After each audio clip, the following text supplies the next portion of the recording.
Hello students, आज हम करेंगे tricks related to permutation and combinations. Trick से भी पहले मैं आपको बताना चाहूँगा कि देखो, परमुटेशन और कम्बिनेशन ये चैप्टर आता है 11th से, और मोस्टली जो कॉम्पिटिटिव एग्जाम्स होते हैं उनमें जो बच्चा पार्टिसिपेट करता है, जो ग्रेजुएट है, ग्रेजुएशन कर रखे, बट मैथ उन्होंने 10th तक पढ़ा होता है, तो ऐसे में क्या होता है कि उसको बेसिक जैसे परमुटेशन का मतलब ही नहीं पता होगा। अब मैं सीधा ट्रिक बता दूंगा, आपको अप्लाई करने में प्रॉब्लम आएगी। तो उससे पहले ना थोड़ा प्रीवियस नॉलेज है, जैसे कि आपको परमुटेशन क्या होता है, कम्बिनेशन क्या होता है, इसका फॉर्मूला क्या होता है, फैक्टोरियल क्या होता है, इन चीज़ों का जानना बहुत ज़रूरी है। तो आज क्लास सिंपल मतलब बेसिक है, बट ये ट्रिक्स जब हम अप्लाई करेंगे उसमें बहुत बड़ा इंपॉर्टेंट रोल प्ले करेगा। ठीक है, तो इसलिए इस क्लास को मिस मत करना, बड़े ही ध्यान से करना। 5 क्लासेस में ना आपको ये लगने लग जाएगा परमुटेशन का मेरा कोई सम आएगा। तो देखो, ज़्यादा तो एडवांस में पूछा नहीं जाता क्योंकि उनको भी पता होता है अभी 10th तक है, बट थोड़ा सा एडवांस डाल देते हैं वो। HSC हुआ आपका, HSC ने तो ट्रेंड बना लिया है, ये 10th तक का होगा, बट आपसे पूछेंगे BSc तक का, तो इसलिए थोड़ा सा एडवांस मैथ तो आपको करना ही पड़ेगा। और देखिए, शॉर्टकट कुछ नहीं होता, मेहनत होती है, मेहनत तो करनी पड़ती है। तो सोच रहे हो कि कम में ट्रिक 4-5 याद किए होंगे, ट्रिक्स भी बहुत क्लोजली होती हैं, वो इतना इजी नहीं होता याद रखना, थोड़ा बेसिक जानना बहुत ज़रूरी है। तो आइए आज हम कुछ परमुटेशन और कम्बिनेशन का कुछ बेसिक्स करते हैं। ओके, देखिए, परमुटेशन और कम्बिनेशन से पहले एक वर्ड आता है फैक्टोरियल। फैक्टोरियल देखते हैं होता क्या है। देखिए, फैक्टोरियल को हम दो तरीके से रिप्रेजेंट कर सकते हैं। जैसे मान लीजिए किसी ने लिख रखा है n फैक्टोरियल, ये फैक्टोरियल पढ़ा जाता है। थोड़ा सा बड़ा लिख देता हूँ, जैसे n फैक्टोरियल, या इसको हम ऐसे भी लिख देते हैं, ऐसे लिख लीजिए, या कई बुक्स में ऐसे भी लिखा होता है। ठीक है, इसका भी मतलब क्या होता है, n फैक्टोरियल। इसका मतलब क्या होता है, जैसे मान लीजिए हम 10 फैक्टोरियल लिखते हैं, 10 फैक्टोरियल। तो 10 फैक्टोरियल मतलब होता है 10 into 9 into 8 into 7 into 6 into 5 into 4 into 3 into 2 into 1 into 0 factorial.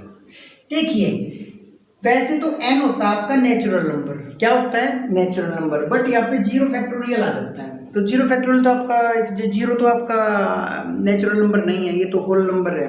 तो इसमें कहना चाहूँगा कि इसकी ना वैल्यू 0 फैक्टोरियल कहीं भी आता है तो आप 0 फैक्टोरियल को मानना 1, क्या मानना, 1। ठीक है, याद रखना। और 1 फैक्टोरियल कहीं भी आ जाता है तो उसकी वैल्यू भी क्या होती है, 1 होती है। तो इट मीन्स देखिए, ये 1 ही बनेगा 0 फैक्टोरियल, तो ये भी 1 है, तो 1 है। आप इस पे मान लीजिए 1 पे ना ले जाके आप 1 तक लेते हो, 1 फैक्टोरियल तक, तो 1 फैक्टोरियल भी 1 है, 0 फैक्टोरियल भी 1 है, तो आप यहाँ तक भी ले सकते हो। 1 फैक्टोरियल क्या हो जाएगा, 1 हो जाएगा। तो आप सिंपली 10 से लेके 1 तक इंटू में कर सकते हो। बट जेन्युइन मेथड क्या है, जेन्युइन मेथड तो यही है कि भाई 0 फैक्टोरियल। इसको नेक्स्ट लाइन में क्या लिखेंगे, 10 into 9 into 8 into 7 into 6 into 5 into 4 into 3 into 2 into 1, और 0 फैक्टोरियल होता है 1। तो 1 जब 1 करेंगे 1 आ जाएगा। 4 5 6 7 8 9 10। ठीक है, ये होता है 10 फैक्टोरियल। अब मान लीजिए कोई भी कहीं भी अगर इसको स्टॉप भी कर सकते हैं हम, जैसे मान लीजिए देखिए 10 फैक्टोरियल है, 10 फैक्टोरियल को हम लिखते हैं 10 इंटू 9। अगर हमें यहीं पे स्टॉप करना है तो आप इसको 9 फैक्टोरियल लगा के यहीं पे स्टॉप कर सकते हो। नेक्स्ट में क्या हो जाएगा अगर इसको आप आगे एक्सपेंड करते हो, तो 9 इंटू 8 फैक्टोरियल हो जाएगा। फिर इसको आगे करते हो, क्या हो जाएगा, 8 इंटू 7 फैक्टोरियल हो जाएगा। ठीक है, ऐसे मतलब जहां भी स्टॉप करना चाहो कि 1 तक नहीं जाना, मान लो कहीं बीच में स्टॉप करना चाहो तो फैक्टोरियल के साथ आप रुक सकते हो कहीं भी। देखिए, ये तो हो गया 10 फैक्टोरियल, कोई भी कितना भी आप ऐसे लिख सकते हो। अब मान लीजिए ऐसे आ जाता है आपका 10 फैक्टोरियल डिवाइड बाय 8 फैक्टोरियल, तो इसकी वैल्यू क्या आएगी। पहली बात, अगर ऐसे कहीं भी आ जाता है 10 फैक्टोरियल डिवाइड बाय 8 फैक्टोरियल, तो इसमें आप ये रखिए कि जो 10 है, देखिए 10 बड़ा है 8 छोटा है। पहले तो ये देखिए, अगर हम सिंपल हम 10/8 लिख देते हैं तो 2 4 जा 5, 2 5 जा 10, ऐसे 2 के टेबल पे दोनों जाते हैं तो कैंसिल कर सकते हैं। यहाँ आप कैंसिल नहीं कर सकते। मान लीजिए आपने कैंसिल कर दिया, 5/4 आया, बट इसकी वैल्यू देखते हैं क्या आएगा। इसको मैंने क्या बताया, कैसे लिख सकते हैं, 10 × 9 × 8 फैक्टोरियल, क्योंकि मैंने बोला है ना जहाँ भी रुकना चाहो फैक्टोरियल के साथ रुक सकते हो, बट कंडीशन होगी ना 9 पे नहीं रुके आप 8 पे क्यों रुके। देखिए 8 फैक्टोरियल नीचे आपका, तो 8 फैक्टोरियल से 8 फैक्टोरियल कैंसिल हो जाएगा, 10 9 जा 90, ये आपका आंसर आ गया। कहने का मतलब क्या है, कहने का मतलब बस इतना है कि फैक्टोरियल से फैक्टोरियल कटेगा, सेम नंबर होगा। जैसे ऊपर मान लीजिए 7 फैक्टोरियल है, नीचे 7 फैक्टोरियल और 8 फैक्टोरियल है, तो 7 फैक्टोरियल से 7 फैक्टोरियल क्या हो जाएगा आपका, कैंसिल हो जाएगा। तो ये क्या हो जाएगा, 1/8 फैक्टोरियल। ओके, ऐसे अब कुछ सम भी करके दिखाएंगे आपको। अब फैक्टोरियल तो आ गया आपको सोल्व करना, रब कर देते हैं ना इसको। ये याद रख लेना, कई बार कंपटीशन में क्या होता है डायरेक्ट पूछ लेते हैं 0 फैक्टोरियल कितना होता है, 1 फैक्टोरियल कितना होता है 1, डायरेक्ट पूछ लेते हैं कई बार, है। तो अभी देखिए इसका परम्यूटेशन का फॉर्मूला होता है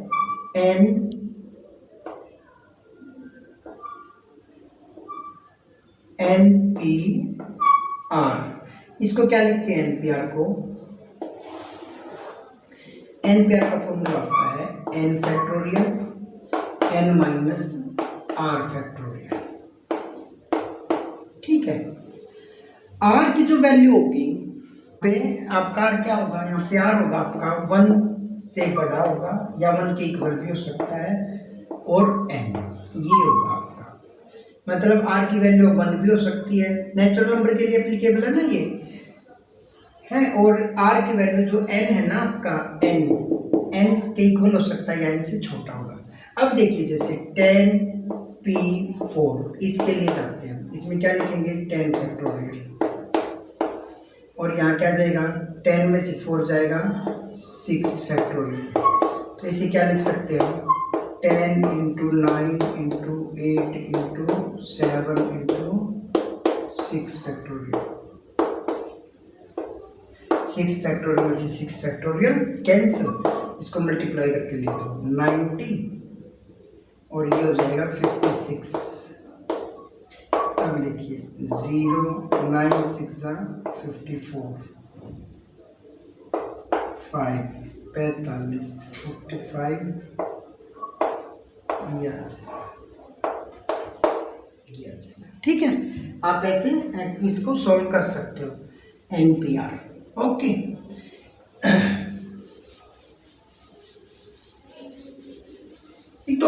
तो प्रॉब्लम देखिए, इसको ना प्रैक्टिस करना आप बहुत समय दे देता हूँ, जैसे 10p8 10p2 10p3, लो मैं सोल्व भी कर देता हूँ। उसका फॉर्मूला क्या बताया था मैंने, NPR क्या होता है n factorial n minus r factorial, ये क्या हो जाएगा 10 फैक्टोरियल, इसमें से ये माइनस हो जाएगा 10 माइनस 2 सॉरी कितना है 8 फैक्टोरियल, तो 8 मीन्स क्या हो जाएगा 10 फैक्टोरियल, ये क्या हो जाएगा आपका 2 फैक्टोरियल। ठीक है, इसमें से इसको माइनस करते हैं ना, तो इसको आप सिंपली लिख सकते हो ना, आप इसको 2 से डिवाइड कर देना बाद में सॉल्व करके, ये क्या हो जाएगा 10 फैक्टोरियल, 10 में से 2 गया 8 फैक्टोरियल, तो इसको क्या लिख सकते हो 10 × 9 × 8 बाय में क्या 8 फैक्टोरियल। ठीक है, इसको भी आप 10 × 9 × 8 × 7 × 6 × 5 × 4 × 3 × 2 × 1, तो 2 से 2 कैंसिल कर देंगे। अब हम बार बार 0 फैक्टोरियल तक नहीं लिखेंगे, 1 तक ले लो, क्योंकि 0 फैक्टोरियल में आपका 1 होता है, तो 1 को किसी भी प्रोडक्ट से मल्टीप्लाई करेंगे सेम रहेगा प्रोडक्ट, है 1 से मल्टीप्लाई करने पर कोई फर्क नहीं पड़ता, वही नंबर आ जाता है। तो ये हो जाएगा 90, और ये क्या आपका 10 फैक्टोरियल, 10 में से 3 को माइनस करेंगे 7 फैक्टोरियल, तो ये हो जाएगा 10 × 9 × 8 × 7 फैक्टोरियल, ये 7 है, 7 से 7 कैंसिल 720। ठीक है, ऐसे आप ना और एग्जाम्पल लीजिए, प्रैक्टिस करिए इनकी, और फॉर्मूला मैंने लिख ही दिया है ये क्या होता है।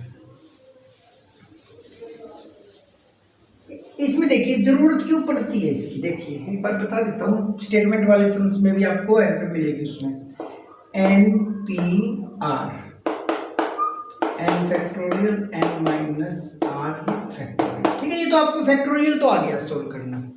अब हम देखते हैं कि जैसे बोल देते हैं कि ऐसे सम्स मिलेंगे कि आपके पास थ्री डिफरेंट नंबर है A B C, ठीक है, ये 3 डिफरेंट नंबर है A B C। तो इनको अगर हम एक टाइम पे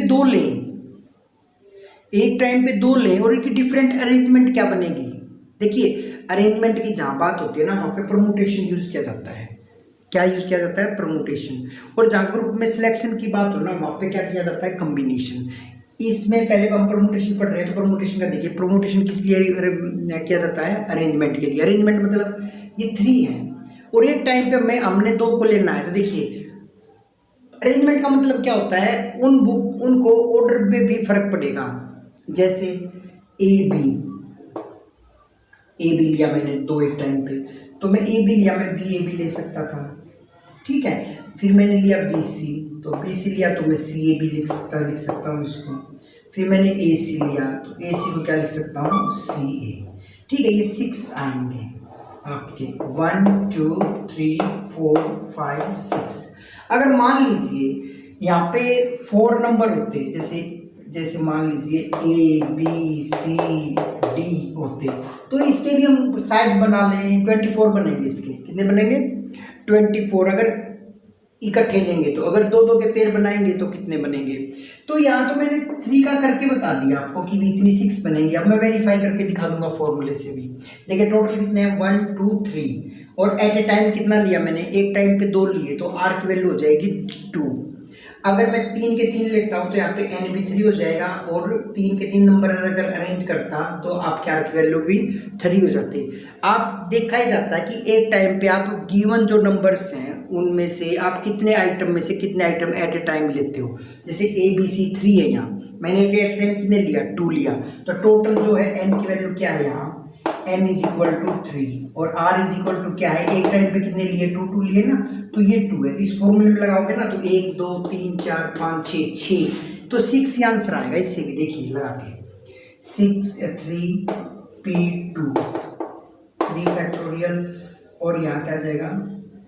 3 माइनस 2 फैक्टोरियल, तो 3 फैक्टोरियल बाय में 1 फैक्टोरियल, 3 इंटू 2 इंटू 1, ठीक है। 1 फैक्टोरियल, नीचे क्या है? 1 फैक्टोरियल, 1 से 1 कट जाएगा, तो 3 2 जा 6, ये आ गया आंसर आपका। आया नहीं? देखिए मैंने इसका करके नहीं दिखाया आपको।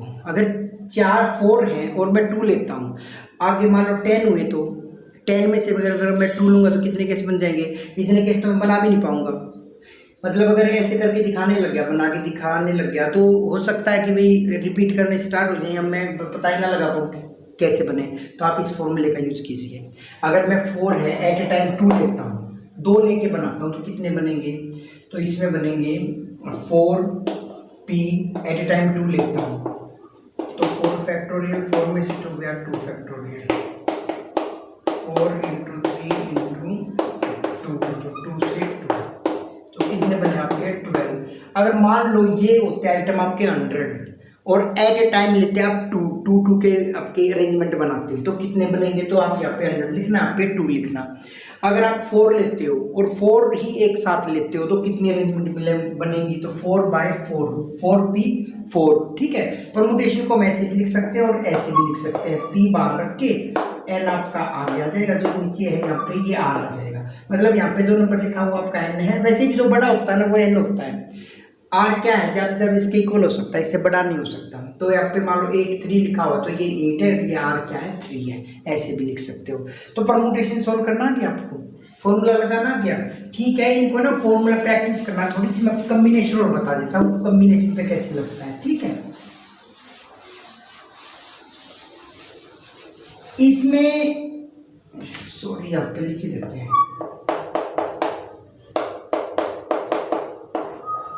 कॉम्बिनेशन को देखिए, कॉम्बिनेशन में क्या होता है? इसमें था आपका NPR, और इसमें क्या होता है NCR होता है। क्या होता है NCR, N factorial R factorial N minus R factorial, ये होता है। ठीक है, NCR। ये इसमें और इसमें क्या डिफरेंस होता है, देखिए ये तो हो गया अरेंजमेंट के लिए बताया। अब मान लीजिए 3 प्लेयर हैं ABC, ठीक है, और बैडमिंटन में एक टीम के लिए, बैडमिंटन में क्या होता है, जैसे हम बैडमिंटन में होता है कि एक साइड 2 प्लेयर हो सकते हैं, एक टीम 2 प्लेयर्स की होती है मैक्सिमम, सिंगल में भी होता है, डबल में भी खेला जाता है, मैं डबल की बात कर रहा हूँ। तो एक टीम में 2 प्लेयर हैं तो दूसरी टीम में भी 2 प्लेयर होंगे, बट जो इस टीम के प्लेयर है वो 2 का ग्रुप है, सिलेक्शन करना है 2 का। देखिए क्या क्या हो सकता है इसमें सिलेक्शन, या तो ए और बी का सिलेक्शन हो सकता है, ए बी इनका पेयर भी इनको बना सकते हैं, ये टीम बना सकते हैं इनसे, या ए के साथ सी भी हो सकता है और बी के साथ सी भी हो सकता है। अब देखिए इनको उल्टा नहीं लिख सकते अब ये, तो टीम पे क्या फर्क पड़ेगा, टीम तो वही रहेगी इन 2 प्लेयर की।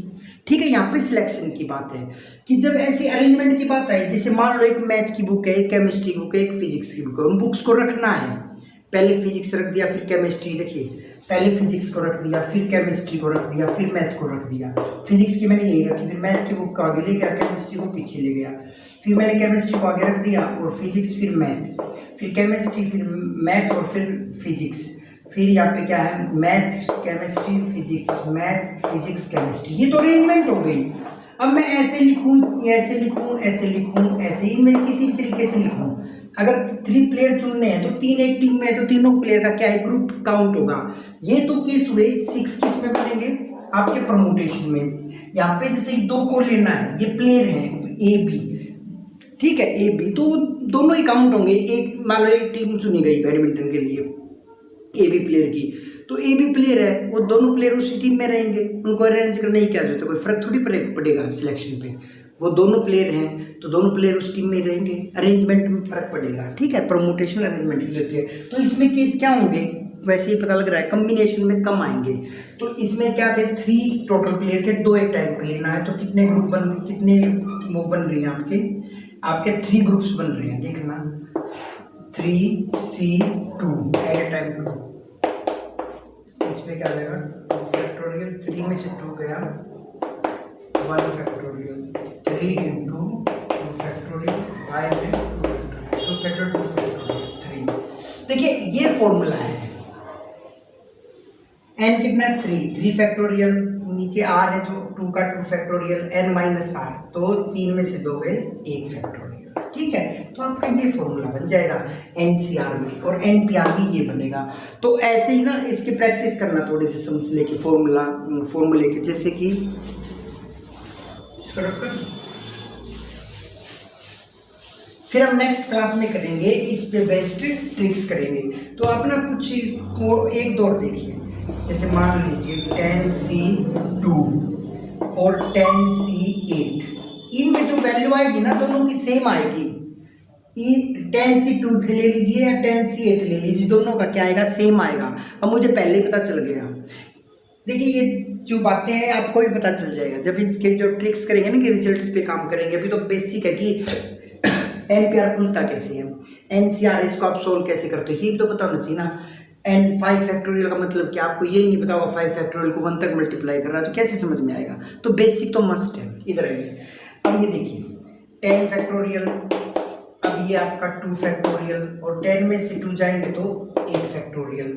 ठीक है, इसको क्या लिख देंगे 10 फैक्टोरियल, फिर आएगा ये 8 फैक्टोरियल r, फिर इसमें से माइनस करके लिख देंगे। इसमें और इसमें क्या फ़र्क है, कोई नज़र आ रहा है आपको? कोई फ़र्क नहीं नज़र आ रहा, फिर भी देख लो। इसको क्या लिख सकते हो 10 इंटू 9 इंटू 8, नीचे क्या है 8 फैक्टोरियल, ये क्या आपका 2 इंटू 1, इससे ये कैंसिल हो गया, ये 5 9 जा 45, ये क्या हो जाएगा 10 इंटू 9 इंटू 8, या पे 8 है ये 2 है जो आगे रख लीजिए, क्या फर्क पड़ता है मल्टीप्लाई में तो या 5 9 जा 45। ठीक है, ये दोनों हो गए, दोनों सेम है 10C2 10C8। ओके, इससे फिर आगे जो क्लास करेंगे उसमें रिजल्ट्स पे बात करेंगे, ठीक है। बहुत इंपॉर्टेंट एक्सरसाइज क्लास होने वाली है नेक्स्ट, तो इसको थोड़ी प्रैक्टिस करना है। एनसीआर को खोलने में दोबारा नहीं बताऊंगा अब इनको कैसे खोलते हैं, ठीक है। Okay, thank you for watching. जय हिंद।